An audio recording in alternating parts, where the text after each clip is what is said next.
maka saya hari ini menyatakan mengundurkan diri. Iya. Kalau kan mundur, kalau tidak kan nanti kalau SAM di bawah presiden. Gitu nih. Gimana? Mundur. Memang sudah juga saya konsultasikan dengan beberapa masyayikh, para ulama, karena memenuhi aturan.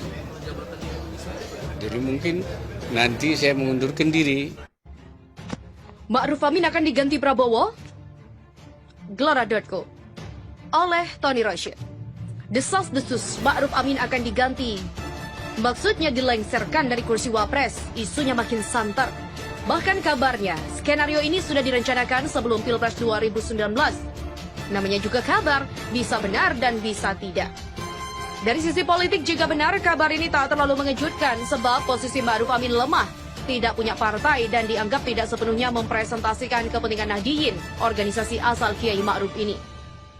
Menjadi Wapres tetapi Menteri Agama malah lepas dari NU, kerja dan dukungan PBNU untuk kemenangan Jokowi Ma'ruf total, tetapi kompensasi yang diberikan kepada NU tak sebanding.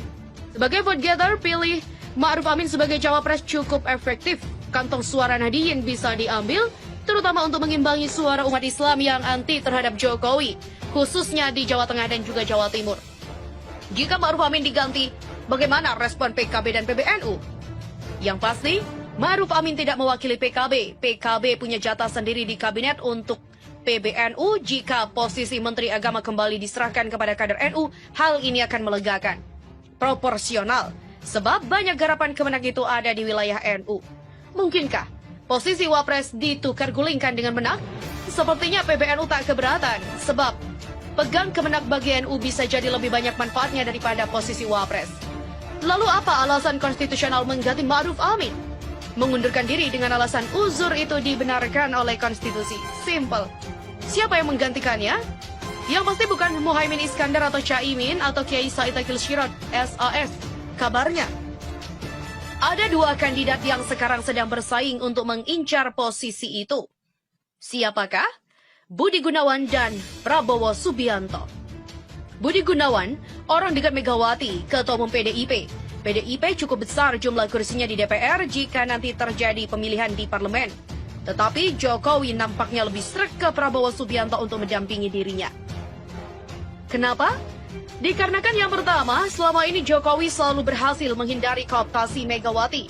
Pilihan kepada Luhut bin Sarpanjaitan selama 2 periode kepemimpinannya adalah bentuk nyata dari upaya Jokowi menghindari kooptasi Mega. Sementara BG adalah orang Mega. Kedua, Prabowo tak diragukan loyalitasnya kepada atasan. Jokowi tak perlu risau dan merasa khawatir terhadap Prabowo. Tidak akan menelikung atasan. LBP adalah orang yang kenal benar dengan siapa Prabowo. Dituduh menelikung PKS dan umat, itu soal yang berbeda. Karena PKS dan umat bukan atasan Prabowo, inilah yang harus dipahami. Ketiga, Prabowo mempunyai partai Gerindra. Jumlah kursinya juga signifikan dan ini bisa menjadi alasan kenapa Prabowo mempertahankan posisinya sebagai Ketua Umum Partai Gerindra. Selain alasan untuk persiapan Pilpres 2024, Gerindra akan di garda terdepan untuk backup Jokowi. Hal ini sekaligus memberi pesan bahwa Jokowi merasa aman jika 2024 Prabowo menjadi presiden. Keempat adalah Prabowo militer. Keberadaan militer sebagai Wapres akan menjadi perisai saat Indonesia dihantam krisis. Mesin militer bisa digunakan untuk menghadang jika terjadi demo besar-besaran di masa krisis. Dan ingat, Indonesia sudah masuk masa resesi, pertumbuhan ekonomi minus 5,32% dan kabarnya, bahkan lebih dari itu, akhir tahun ini negara kehabisan uang. Ini bisa menjadi gejolak ekonomi yang berefek pada gejolak sosial dan politik. Disitulah peran Prabowo yang berlatar belakang militer menjadi penting. Siapa yang akan menggantikan posisi Ma'ruf Amin? Akan bergantung kelihayan kedua partai besar itu bermanuver antara PDIP versus Gerindra. Tapi ada pertanyaan besar yang mendasar yang tak boleh diabaikan. Apakah Ma'ruf Amin akan legowo untuk mundur? Atau sebaliknya, mantan kader P3 dan PKB ini justru bermanuver untuk mengganti presiden? Ingat, politik itu tidak linier. Apa yang tampak di permukaan dan perencanaan tak sepenuhnya akan menjadi kenyataan. Dalam dunia politik, sesuatu yang tidak mungkin bisa saja terjadi. Demikian juga dengan pertanyaan dalam judul tulisan tadi. Jadi sangat memungkinkan seorang Menteri Pertahanan Prabowo Subianto menggantikan Ma'ruf Amin sebagai wakil presiden. Beberapa hari lalu, seorang kawan yang memiliki jaringan dengan para aktivis dan elit politik mengabarkan tentang adanya agenda politik seperti di atas. Anda boleh percaya, boleh tidak. Yang jelas, kata Jacob Utama, politik itu tidak hitam putih, Bung. Dulu, Jacob Utama selalu mengatakan hal itu dalam hampir setiap rapat redaksi harian Kompas. Para editor yang hadir biasanya duduk manis mendengarkan dan mencermati visi dan analisa yang disampaikan Pak Jo, panggilan akrab Jacob Utama atas setiap peristiwa yang terjadi di negeri ini. Dan kembali kepada skenario Prabowo yang hendak menggantikan Ma'ruf Amin. Kawan saya itu mengabarkan pernikahan Prabowo, Megawati atau bahasa politiknya koalisi PDIP dengan Partai Gerindra bersifat permanen. Sebagai bagian dari tokoh oligarki partai saat ini, kedua pimpinan parpol ini telah sepakat untuk membuat peta jalan dan skenario politik menjelang pemilu tahun 2024. Lalu apakah pasangan Megawati Prabowo akan maju pada Pilpres 2024 seperti yang dilakukan mereka berdua pada Pilpres tahun 2009? Dalam Pilpres nanti Megawati ternyata akan mengusung anaknya Puan Maharani yang kini Ketua DPR RI. Selanjutnya Puan akan dipasangkan dengan Prabowo Subianto. Apakah Prabowo tidak capek nyapres terus-menerus sementara usianya sudah mau tanah? Sekali lagi, dalam dunia politik ambisi untuk meraih kekuasaan tidak mengenal umur. Buktinya adalah Mahathir Mohamad ikut dalam kontestasi pemilu dan berhasil menjadi PM Malaysia, walaupun setelah itu beliau mengundurkan diri. Jika melihat portofolio Prabowo Subianto di dunia politik, sebenarnya modalnya sudah cukup, bahkan lebih dari cukup, untuk bisa running kembali dalam Pilpres 2024. Dan kali ini, dia akan berpasangan dengan Puan Maharani, cucu biologi Soekarno, Presiden pertama Republik ini. Soal adanya lapisan masyarakat yang kecewa dengan sosok Prabowo Subianto yang telah berubah wujud dari harimau menjadi meong itu adalah persoalan lain. Soal akankah nanti Prabowo akan menjadi mengumandangkan kembali kalimat heroik, saya akan timbul tenggelam bersama rakyat? Kita lihat saja nanti. Yang jelas, saat ini posisi politik Prabowo Subianto semakin kuat, bukan saja dia telah terpilih kembali sebagai Ketua Dewan Pembina dan Ketua Umum DPP Partai Gerindra dalam Kongres luar biasa. Tetapi di jajaran kabinet, Prabowo kini lebih berpengaruh daripada Menko Maritim dan Investasi Luhut Binsar Panjaitan. Betapa tidak? Sekarang tugas Prabowo bukan hanya sebagai Menteri Pertahanan, tetapi juga telah diberi mandat oleh Presiden Jokowi untuk mengurus masalah ketahanan pangan negara. Lebih tepatnya, Prabowo telah diminta Jokowi untuk mengolah lahan gambut di Kalimantan yang luasnya lebih dari 1 juta hektar. Tidak heran jika kemudian ada wacana tentang rencana para anggota TNI diterjunkan ke sawah untuk mengelola lahan gambut tersebut. Tidak jelas alasan dibalik keputusan Presiden Jokowi mempercayakan pengelolaan masalah pangan atau lahan gambut kepada Menhan Prabowo. Mengapa Presiden Jokowi tidak menunjuk Menteri Pertahanan Syahrul Yassin Limpo? Apakah karena Mentan Syahrul Yassin Limpo berasal dari Partai Nasdem, yang saat ini posisi politik partainya cenderung untuk keluar dari kelompok partai koalisi penguasa? Mungkin demi mempersiapkan agenda politik sendiri menjelang pemilu 2024 nanti. Sekali lagi, jika benar Prabowo Subianto hendak menggantikan Ma'ruf Amin, maka pertanyaannya adalah bagaimana cara dan mekanismenya? Bukankah Wapres Ma'ruf Amin satu paket dengan Presiden Jokowi? Dan keduanya telah dinyatakan menang oleh KPU dalam kontestasi Pilpres tahun 2019 lalu.